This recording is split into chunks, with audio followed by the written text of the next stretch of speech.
This versus series comparison has been highly requested, so today we'll compare the 2023 Heritage Softail against the 2023 Lowrider ST.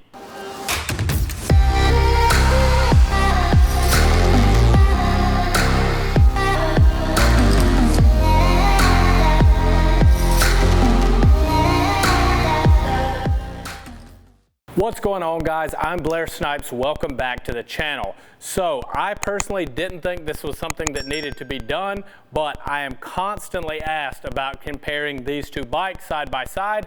I'm here for you guys, so that's what we're going to do in this video today. Now, the Heritage and the Lowrider ST aren't really as different as you would think, so let's jump into the video and compare these two bikes side by side. Man, that sunlight on that Heritage, yeah, buddy.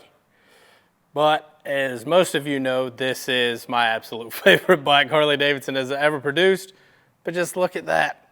Classic Harley Davidson styling. So guys, like I said in the intro, I didn't think that this was necessary. I thought these two bikes were different enough where the right choice for you personally would be very obvious.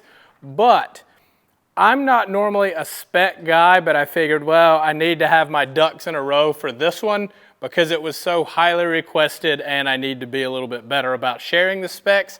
So I have my handy dandy cheat sheet here with all the specs. As I was writing them down, I'm like, dude, these are almost the same exact bike. So I'm walking around just to kind of give you a side-by-side visual representation.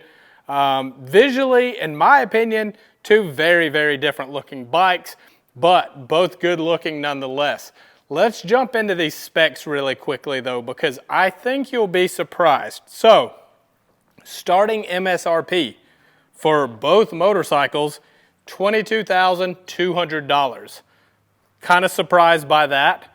On your Heritage, you have 7 color options this year. Your Lowrider ST, you have 2.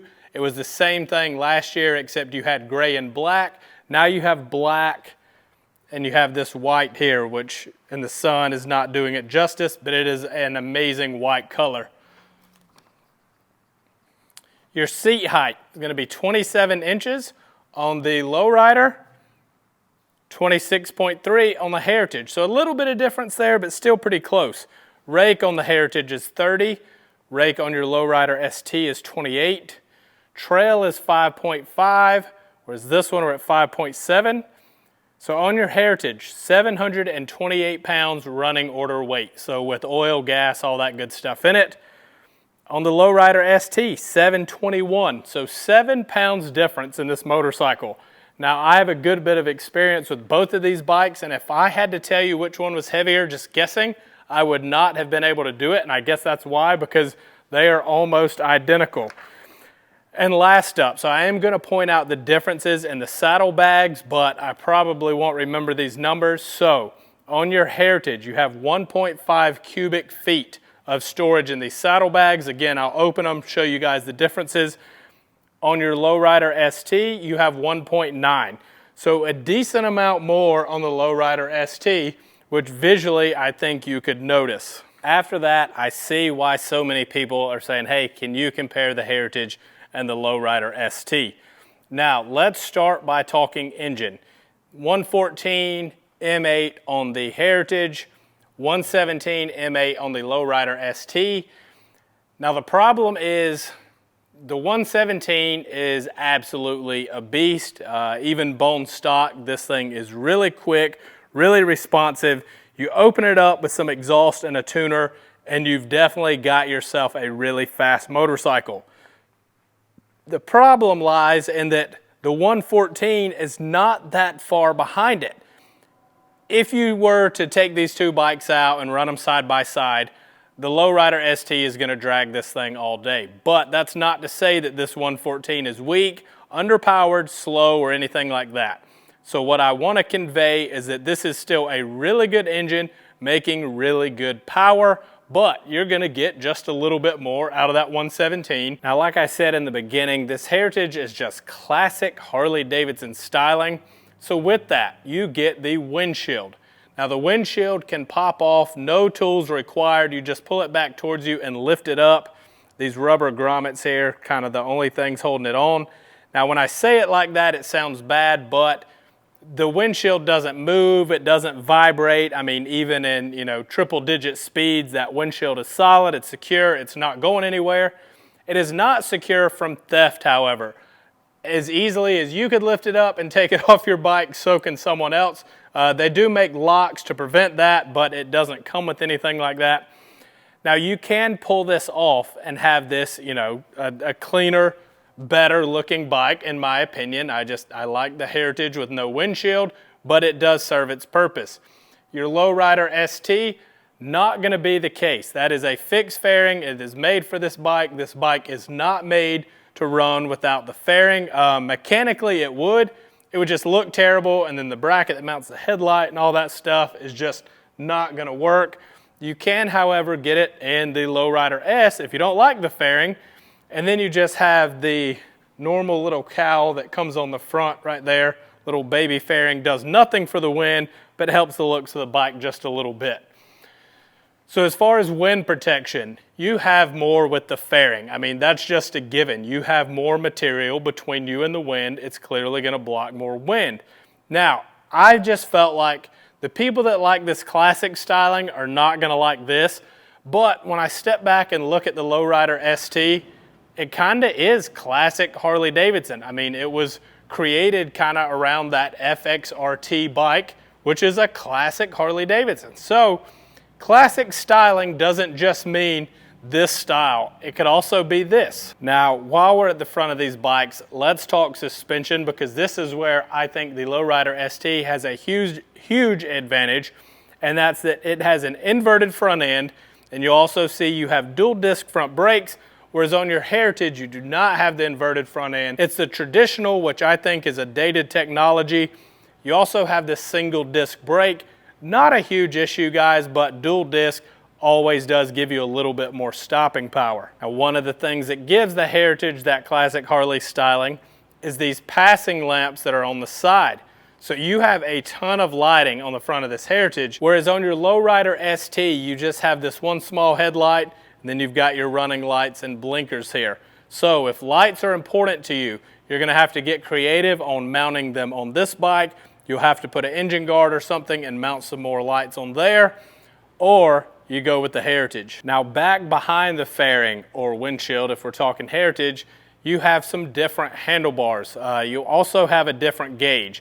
So this is running more of what's considered the T-bar style setup, although this is not as aggressive as most people run their T-bars. They normally run them a lot taller, but this is still kind of the starting point for that. Your gauge, everything is built into this little display here. A lot of people don't like how small it is. I actually like that feature. All your indicator lights are going to be here. I think this is a really nice setup, and even though I changed the bars and risers on my bike, I kept that display because I thought it was so good. On the Heritage, you have what are called the mini apes.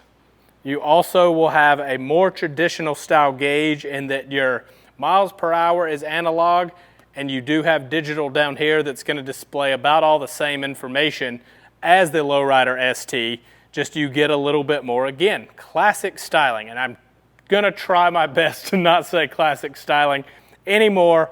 Can't make any promises, but I'm annoying myself, so I feel like as a viewer, you are even more annoyed. Gas tanks on these things.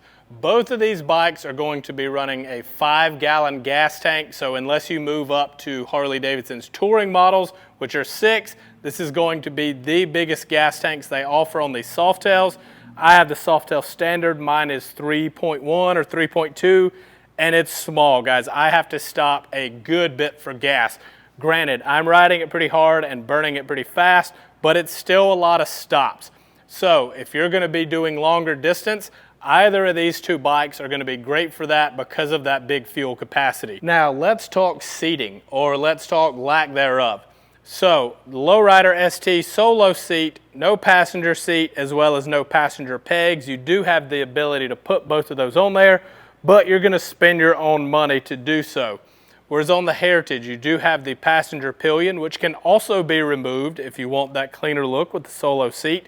And they do give you these pegs. Now these aren't the fanciest pegs in the world, however, they do a good job and they keep a little bit of money in your wallet. So we already talked about the size of the bags. Lowrider ST were like half a cubic foot bigger. Oh, we're locked out. That's embarrassing. I could edit that out, but we're not gonna. Oh, this side, yeah, I guess we are gonna. Both saddlebags are locked. So to show you that these bags lock, there you go. The button can barely be pressed. It will not let me open these bags. Now, if I really wanted to, I could just crank that lid. It's gonna cause a lot of noise, gonna attract a lot of attention, so your stuff is probably secure in these bags. I am gonna get them open, don't worry guys. But on that note, you can also lock these bags. Your key is here, so just stick it in and lock it, and it prevents this lever from being able to be lifted. So after that technical difficulty, I have acquired said keys to the motorcycle and open up these saddlebags. So you're gonna get the same stuff in both sets of saddlebags as far as owner's manuals, things like that. But just to kind of show you what these bags look like inside. So you have a little bit of like a rubber seal here, and then this is just gonna be raw plastic inside. That's gonna be the case on both sides. Now, one thing I like about these bags over the Lowrider ST bags is that they're not clamshell bags. And what I mean by that is when you open these bags, they open up like a clamshell. So they do have a hydraulic. That's why I moved a little slow there. That's to keep it from just flopping open. You also have these nets to help keep your things inside. Now this is fine for storage. For some reason, I've never loved the clamshell bags. So I like the idea of these bags more, although I prefer the look of these bags more, if that makes sense. You'll also notice something we don't have on the Heritage, which is this little knob. You flip this over here to the unlock position, and you can literally lift this saddlebag off of this motorcycle. So if you wanted a more stripped down look, you can do that on both bikes. It's just you're gonna need some tools to do it on the Heritage, whereas they make it easy with that one little adjustable knob on these. So say you want it stripped down, just put these on the shelf in the garage somewhere, and then when you need them again, throw them back on the bike. That's kind of, well, not kind of, that's exactly what that Lowrider ST would look like with no bags on the back. You can see it's clean, it's simple. It is designed to be run without saddlebags. Now, one thing I should point out while we're talking bags is you do have symmetrical bags on your Heritage. Some people this bothers, so I want to point it out. I know we've pointed it out in other videos, but they may have not watched those videos. And that's that your Lowrider ST does not have symmetrical bags, meaning this side hangs down a lot lower than the right side. That was done so that you had clearance on your exhaust. Now, if you're running a 2-in-1 exhaust, that would not be an issue. However, this bike did not come from the factory with a 2-in-1 exhaust, so that's what you get. A little bit shorter bag on this side, a little bit longer bag on this side. Now, so from the sides, you're not really gonna notice it as much as, say, if you're behind the bike, and if you're behind the bike, you need to be worried about catching the bike. No, I'm just kidding. But I know for a lot of people that is a deal breaker for whatever reason. I've seen some aftermarket companies start to produce the longer bag for that side. I have zero experience with any of those companies, so I don't want to send you in any one direction, but a quick Google search will yield you some results. So let's talk foot position. Lowrider ST, you're going to have what's called a mid control. Now these are slightly forward compared to what some mids would be. And that's been the case as far as I can remember with the Lowrider S series. Doesn't bother me anymore. Used to really put my hips in a bind, but for whatever reason, not the case anymore.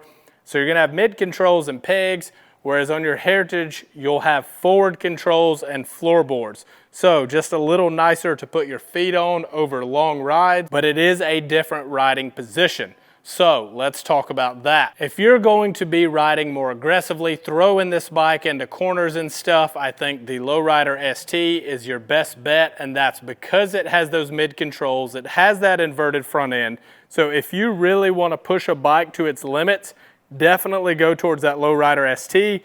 If you're more of a cruiser, get the Heritage Softail. I just saw a video, I'm sure I won't be able to find it, and I probably can't use it if I did, but of some very, very talented rider on a Heritage Softail drifting around a corner on a racetrack. So not that you can't push this bike hard, but unless you are a very talented rider, it's just going to be a lot easier to go a little faster in the corners on something like the Lowrider ST. Now, speaking of riding styles, it's not just about riding aggressive, it's about riding distance. Different riders ride different distances. Myself, I'm more of a trailer my bike to where I'm going, rip it real hard while I'm there and trailer it back, whereas some people enjoy the ride down there. I think both of these bikes are going to give you a very similar feel as far as doing any kind of distance. Now, I don't think these are long distance bikes, so if I was going cross country, wouldn't be my first pick. You could definitely do it, but I would lean towards something a little more like the Ultra Limited, Road Glide Limited, something like that, just because it's got more features for touring. So not to say that you can't, but you're not going to be that happy. But all your around town stuff, your state to state type stuff, either of these bikes is going to handle that great. It's just going to be up to you, like what your riding style is. Also, how you want to set these bikes up for a passenger. As we said, one comes set up for a passenger, one does not. But both bikes you could add backrest to. You can change the pegs, put floorboards if you want to. You can do a 2-up seat. You can do all kind of different options to make both of these bikes fit you and your passenger. So I'll give you guys like one more quick walk around and let you see these bikes side by side. But now that we know spec-wise, these bikes are very close. Price-wise, they start at the exact same thing. I'm curious to know which bike you guys are going with. I think it basically just comes down to which look you like better. That's going to be it for this one, guys. Like the video if you enjoyed it. Subscribe if you're not already. Let me know which two bikes you want to see compared side by side next, and I'll catch you in the next video.